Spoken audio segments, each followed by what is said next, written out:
Karena menjadi reseller juga banyak yang sukses ya ternyata. Iya, ya. banyak banget tuh, banyak banget. Punya brand lebih bagus, tapi kalau misalnya pengen cepet, kamu seorang yang cocok jadi seorang profit maker lah. Mari ngevlog di Kebunisan. Assalamualaikum warahmatullahi wabarakatuh. Selamat datang di vlognya Kebunisan. Oke, seperti biasa kali ini kita mau ngasih tip ataupun informasi bisnis yang tentu aja ini bisa berguna buat teman-teman. Tapi sebelumnya aku mau kasih tahu dulu nih, ini channel apa sih? Ini ada channel edukasi bisnis, marketing, dan dunia desain grafis. Dan channel ini merupakan bagian dari studio desain grafis Kebunisan yang menjual berbagai jasa seperti jasa desain logo, desain kemasan, desain sosial media, dan juga jasa legalitas. Iya, jadi buat teman-teman yang pengen order desain logo, desain kemasan, desain apapun yang buat bisnisnya, sampai pengen order legalitas bisnis, daftar kayak gitu ya, itu bisa kontak nomor WhatsApp yang ada di deskripsi. Siap! Tuh. Kontak langsung, kontak langsung, kontak langsung. Oke nih deh, ada tips apa yang bisa kita share ke teman-teman kali ini? Nah, buat teman-teman yang sedang menjalani menjadi reseller, nah kita akan bagi tips buat teman-teman yang ingin sukses menjadi reseller di tahun 2023 ini. Iya, karena menjadi reseller juga banyak yang sukses ya ternyata. Iya, ya. banyak banget tuh, banyak banget. Nggak serta-merta kita harus bener-bener jualan punya brand, tapi punya brand lebih bagus. Tapi kalau misalnya pengen cepet, kamu seorang yang cocok jadi seorang profit maker lah, ibarat kata calo ya gitu. Bahasa kerennya sekarang reseller gitu. Ya silakan geluti terus. Dan itu bisa jadi tahap awal kita punya brand sendiri Brand ya. sendiri, betul sekali. Apa aja sih tipsnya? Oke, yang pertama, ketika mau jadi reseller, kita kan harus punya produknya dong. Produk apa yang mau dijual? Bener nggak sih? Nah, tips yang pertama adalah pilih produk yang dibutuhkan oleh pasar dan juga yang sedang viral.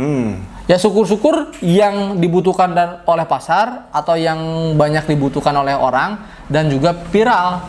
Kedua elemen itu kalau misalnya bisa bareng gitu ya, bagus. Atau salah satunya yang viral aja boleh, atau yang dibutuhkan pasar aja boleh. Itu memang kalau sesuatu yang dibutuhkan itu ya sifatnya abadi ya. Abadi. Kalau misalkan kayak Nasi kebutuhan pokok gitu ya, nasi gitu ya. Kita itu jadi reseller nasi khas Padang misalnya. Padang misalkan. Ataupun nasi khas yang wanginya itu wangi Cianjur. Wangi Cianjur. Wangi stroberi atau wangi pandan misalkan ya.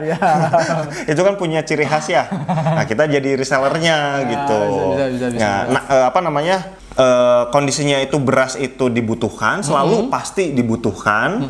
Kemudian viral nih karena apa namanya ciri khasnya misalkan tadi wanginya wangi stroberi gitu kan. Bisa jadi mungkin bisa viralnya karena wangi stroberi ya. Terus yang dibutuhkan jadi beras wangi stroberi yang lagi viral.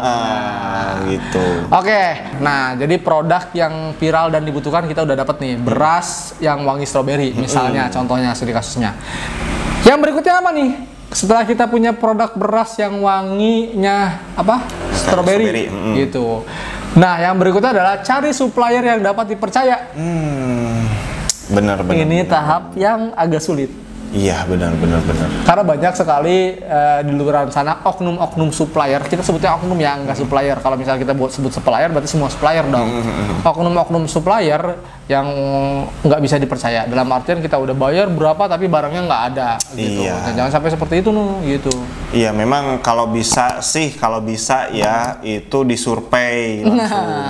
Meskipun ya jaraknya agak cukup jauh, nggak apa-apa. Kalau produknya bener bagus kayak gitu ya, kita keluar modal dikit lah buat surveinya gitu. Betul sekali. Jadi buat surveinya kita harus keluar modal jauh. Misalnya dulu juga ada klien kita yang survei ke Demak untuk nyari sapi yang bagus, tapi sekarang malah nggak jalan jualan. Adalah pokoknya bang itu. Nah, jadi dia benar-benar niat gitu ya nyari suppliernya, membandingkan rasa dagingnya dan lain-lain. Nah, kamu juga kalau misalnya mau cari beras yang wangi stroberi misalnya, cari suppliernya, datang ke sana. Jangan mentang-mentang sekarang zamannya online, jadi kamu pengen serba instan. Sekarang walaupun zaman online, kita tetap namanya pebisnis ya, kita tetap harus punya rasa tidak percaya ke orang.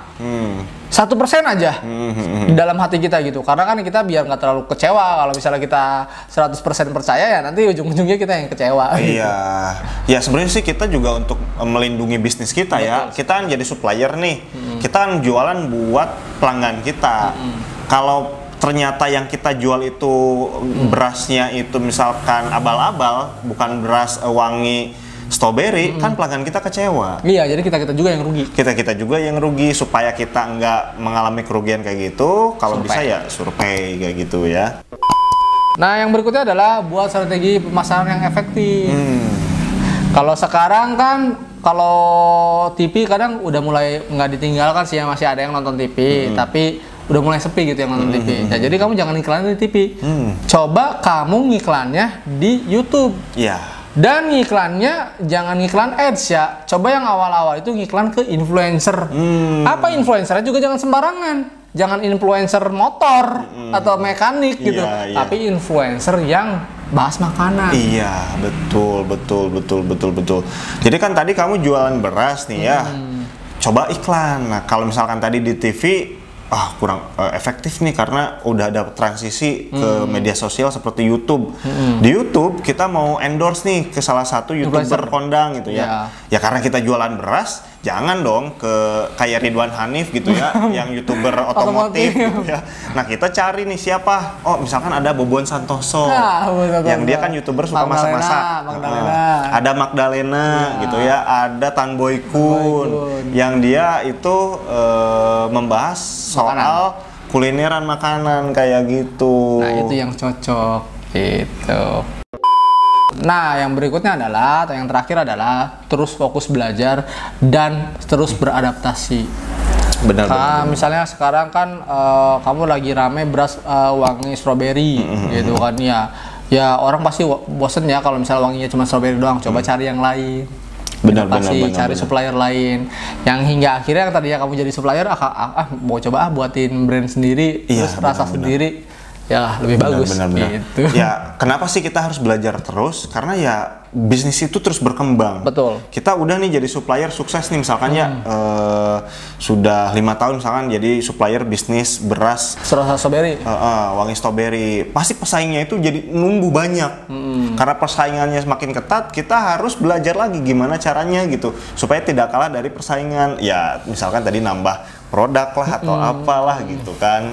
Seperti itu. Nah, jadi seperti itu ya kalau kamu mau sukses di reseller di tahun 2023. Oke, mudah-mudahan bermanfaat video kali ini. Jika dirasa suka, jangan lupa di like, di komen, di subscribe. Dan jangan lupa juga di share ke teman-teman kamu supaya semakin bermanfaat nih videonya buat yang pengen jadi reseller kayak gitu. Serta kalau pengen mendukung channel ini bisa klik tombol dolar ataupun tombol love yang ada di bawah kayak gitu ya. Oke, thank you, sampai jumpa di vlog kita selanjutnya. Bye bye.